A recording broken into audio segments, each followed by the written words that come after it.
नहीं है, भूखमरी छाई हुई है, वहाँ पे चंदा मांगने की ज़रूरत है ना उन लोगों के लिए कि उनके पक्के घर बने। कहते हैं ना घर घर मंदिर है, हर घर में मंदिर है, तो आप हर घर बनवा दीजिए, घर घर में मंदिर हो जाएगा। एक मंदिर ही क्यों, हर घर बनवा दीजिए। तो दिस शुड बी ना, ये फिलोसफी, इन चीजों को अडॉप्ट क्यों नहीं करते? आप अंधविश्वास को ही फैलाएंगे। आप पापड़ खाइए, 1% इज सेइंग आप वो भाभी पापड़ खाइए और उससे भाग जाएगा। इस तरह की बेवकूफी चीजें जहां विज्ञान को फेल करते जा रहे हैं और इस तरह का पखंड और अंधविश्वास को बढ़ाते जा रहे हैं। आज हमारे साथ मौजूद है डॉक्टर रितु सिंह, और ये एक सोशल एक्टिविस्ट भी हैं, तो इनसे जानने की कोशिश करेंगे कि जिस तरीके से उत्तर प्रदेश की जो घटनाएं हैं लगातार सामने आती जा रही हैं। अगर आंकड़ा देखा जाए तो लगभग 20 दिनों में इतने आंकड़े हैं कि अगर हम गिनवाने लग जाए तो सुबह से शाम हो जाएगा। और ये सब उस समय में हो रहा है जब योगी जी और खुद हमारे देश के गृह मंत्री अमित शाह जी भी ये लगातार कहते रहे हैं कि हमारा जब भी सत्ता में जब भी कभी हमारा उठ बैठक होगा तो किसी तरीके से कोई भी घटनाएं सामने नहीं आएंगी, चाहे वो फिरौती की बात की जा रही हो, चाहे की बात की जा रही हो, चाहे मर्डर की बात की जा रही हो।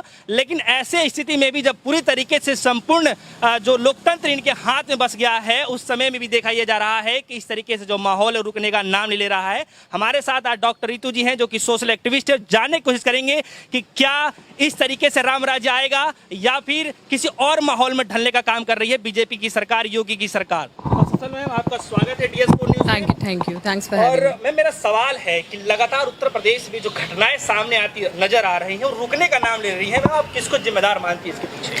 देखिए, किसको जिम्मेदार मानेंगे? मैंने जैसे पहले भी बहुत बारी बोला कि अगर एक घर का कुछ घर के अंदर कोई शैतानी करता है या घर का एक कोई ऐसा शख्स निकलता है जो खराब निकलता है, तो घर की किसको जिम्मेदारी दी जाती है? जो घर का मेन बंदा हो, मेन अथॉरिटी हो, हर कोई उसको ब्लेम करता है। So it is also the same way. जिसके हाथ में शासन है, जिसको आपने वोट देकर, अपना कीमती वोट देकर चुना है, जो उस टॉप पोजीशन पे बैठा है, तो आप उन्हीं को पकड़ेंगे ना, उन्हीं से सवाल करेंगे ना। वो अपने क्षेत्र को नहीं संभाल पा रहे हैं। जहां राम राज्य की बात करते हैं, ये ऐसा गंदा राक्षस राज्य, मतलब जंगल राज्य से भी बुरा बना दिया है। इससे अच्छा तो रावण राज्य ही होता। आई थिंक अगर उसका राज्य होता तो वहां पे भी ऐसा नहीं होता। मतलब मैंने अभी, अगर आप एनालाइज करो कि वो एक ब्राह्मण था रावण, तो उसके अपने लोगों, वो अपने लोगों पे वार नहीं करता था।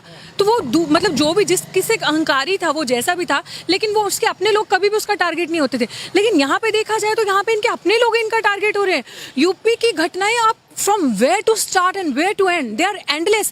Every day there is new thing. Now 1-1 crore रुपए लेकर आप बच्चों को किडनैप कर रहे हैं। बच्चों की किडनैपिंग ऑल ऑफ सडन कहाँ से आ जाता है इतना गट्स एक इंसान के अंदर, या कहाँ से आते हैं वो लोगों का इतना उनके अंदर जज्बा कि वो बच्चों को किडनैप करके इतनी बड़ी बड़ी 1-1 करोड़ रुपए मांग रहे हैं? इसका मतलब पीछे कोई है ना, देयर इज समथिंग बिगर जो हमें नहीं दिख रहा इसके पीछे। फिर एक बच्ची का माँ और बच्ची को कुचल दिया जाता है गाड़ी से, आपको पता है वो चीज, कुचल दिया जाता है, और जब वो नहीं मरती है वापस बैक रिवर्स में गाड़ी चला दी जाती है। ये कौन सा शासन है?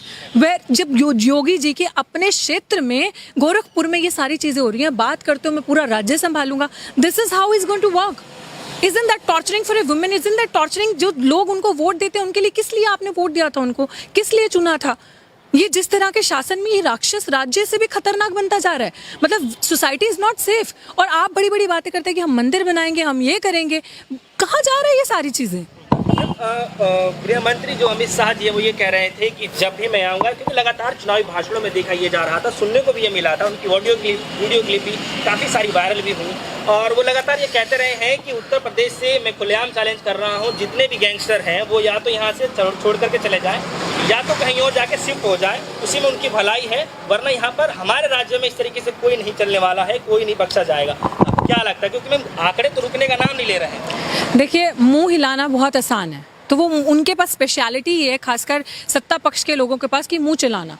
वो जिस तरह से मुंह चलाते हैं, वो मुंह चलाने से तो बहुत चीजें वो कर देते हैं ना, लेकिन उन्हीं के राज्य में अगर देखा जाए तो सबसे ज्यादा खतरनाक घटनाएं उन्हीं के राज्य में हो रही हैं। सबसे ज्यादा क्राइम रेट्स के केसेस, गुंडागर्दी या सरेआम एनकाउंटर्स उन्हीं के राज्य में हो रहे हैं। मतलब आपका ये, मतलब आप एक गृह मंत्री जिसे इस तरह के बयान की मतलब उम्मीद रखते हैं, जो कह रहे हैं गुंडे वहां से छोड़ के बाहर चले जाएं, how can you take the guarantee of this thing कि वो बाहर जाके ऐसा नहीं करेंगे? अगर वो